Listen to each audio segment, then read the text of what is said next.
Welcome back to my channel Amrit blog. आज मैं आप लोगों के लिए एक और मज़ेदार वीडियो लेकर आया हूँ।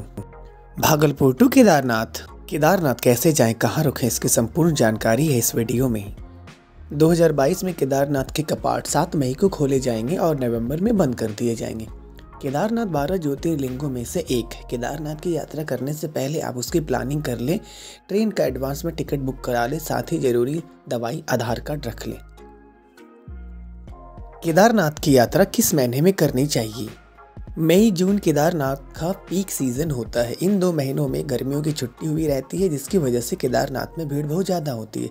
इन 2 महीनों में होटल का किराया डबल हो जाता है और सारी चीज़ें काफ़ी महंगी बिकती हैं, तो इस महीने को अवॉइड करें। जुलाई अगस्त महीने में केदारनाथ में मूसलाधार बारिश होती है, तो आप इन 2 महीनों को भी अवॉइड करें। सितंबर अक्टूबर का महीना केदारनाथ जाने के लिए सबसे अच्छा वक्त है। यहाँ ठंड भी ज़्यादा नहीं होती और ना ही भीड़ होती है। आप केदारनाथ धाम के दर्शन भी आराम से कर पाते हैं। तो चलिए अब बात करते हैं भागलपुर से केदारनाथ कैसे जाया जाए। भागलपुर से केदारनाथ के लिए सीधी कोई फ्लाइट, ट्रेन या बस नहीं है। भागलपुर से केदारनाथ अब 2 रास्तों से जा सकते हैं, वाया कोलकाता, वाया दिल्ली। इस वीडियो में मैं आपको कोलकाता से होते हुए केदारनाथ जाने की संपूर्ण जानकारी दूंगा। भागलपुर से केदारनाथ की कुल दूरी वाया कोलकाता, हरिद्वार, सोनपुर या गौरीकुंड होते हुए लगभग 1700 किलोमीटर है। भागलपुर से डायरेक्ट कोई ट्रेन नहीं होने की वजह से सबसे पहले आपको कोलकाता जाना होगा। भागलपुर से कोलकाता जाने के लिए रोजाना 2 ट्रेनें चलती हैं।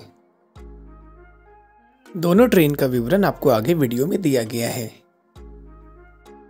पहली ट्रेन गया हावड़ा एक्सप्रेस है, जो रोज़ाना 6:30 में भागलपुर से चलकर कोलकाता आपको सुबह 4 बजे के करीब पहुंचाती है। दूसरी ट्रेन जमालपुर हावड़ा एक्सप्रेस है, जो करीब रात 9:06 पे भागलपुर से चलकर सुबह 6 बजे कोलकाता पहुंचाती है। 11 घंटे के सफ़र के बाद आप कोलकाता पहुंच चुके हैं। सेम डे आपकी हरिद्वार की ट्रेन रात 8:25 पर है। अगर आप चाहें तो स्टेशन पर ट्रेन का वेट करें या होटल लेकर रेस्ट करें। दून एक्सप्रेस, जो हावड़ा से हरिद्वार के लिए रोज़ाना चलती है, यह ट्रेन आपको दुर्गापुर, धनबाद, वाराणसी, अयोध्या, लखनऊ, बरेली के रास्ते हरिद्वार पहुंचाती है। ट्रेन का विवरण इस प्रकार है। 32 घंटे का समय लेकर यह आपको हरिद्वार पहुंचाती है।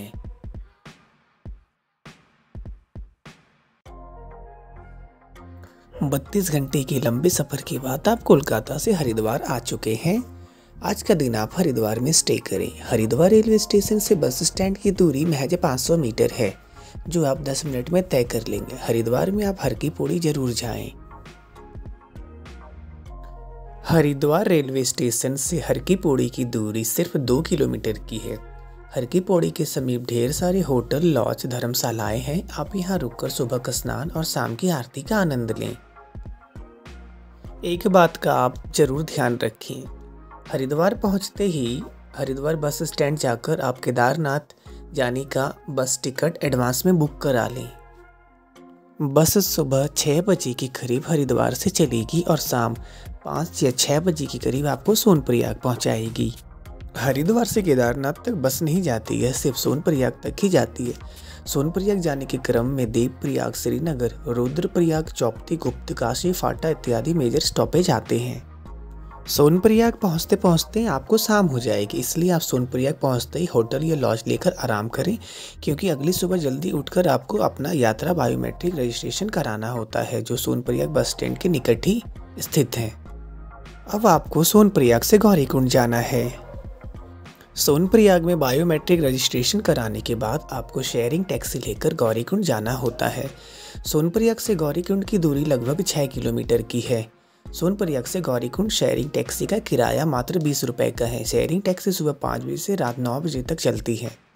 जो यात्री पैदल यात्रा नहीं करना चाहते, वह लोग सोनप्रयाग से ही खच्चर की सवारी ले यात्रा आरंभ कर सकते हैं, जिसका किराया उन्हें 3000 रुपये के करीब पड़ता है।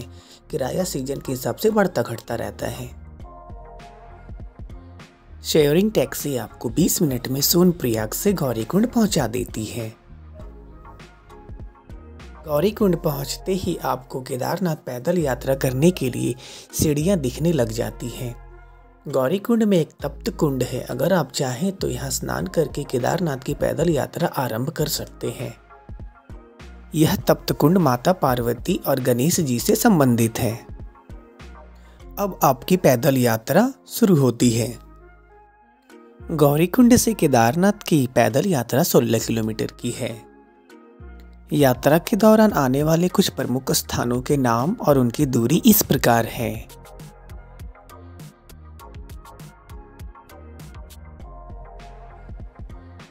यात्रा के दौरान जगह जगह पर आपको टी स्टॉल, सामानों और खाने की दुकानें मिलती रहती हैं। केदारनाथ की कठिन चढ़ाई के दौरान आपको झरने, पहाड़, नदियां, बर्फ के नज़ारे देखने को मिलते हैं जो आपको मंत्रमुग्ध कर देते हैं। केदारनाथ बेस कैंप पहुंचते ही आपको केदारनाथ टेम्पल के दर्शन होने लगते हैं। अब आपको केदारनाथ मंदिर के कपाट दिखने लगे हैं। बस कुछ ही दूरी रह गई है। बाबा केदार का नाम लेकर यह दूरी भी तय कर लें। आपको केदारनाथ टेम्पल पहुंचते पहुंचते शाम हो जाएंगी। यहाँ आपको रात बिताने के लिए होटल्स और टेंट मिल जाती हैं। होटल लेकर आप फ्रेश हो जाएं। अब बस शाम की आरती का समय होने वाला है। आप बहुत ही सौभाग्यशाली हैं जो बाबा केदारनाथ जी के आरती में शामिल हो पा रहे हैं। संध्या आरती के बाद आप रात्रि भोजन कर कमरे में आराम करें क्योंकि रात में ठंड काफ़ी बढ़ जाती है। सुबह जल्दी जागकर फ्रेश हो जाएं। नीचे मंदिर के बाहर लंबी कतार लगी है पूजा अर्चना के लिए। यह नज़ारा अद्भुत है। आशा करता हूँ यह जानकारी आप लोगों को अच्छी लगी हो। जय केदारनाथ, हर हर महादेव।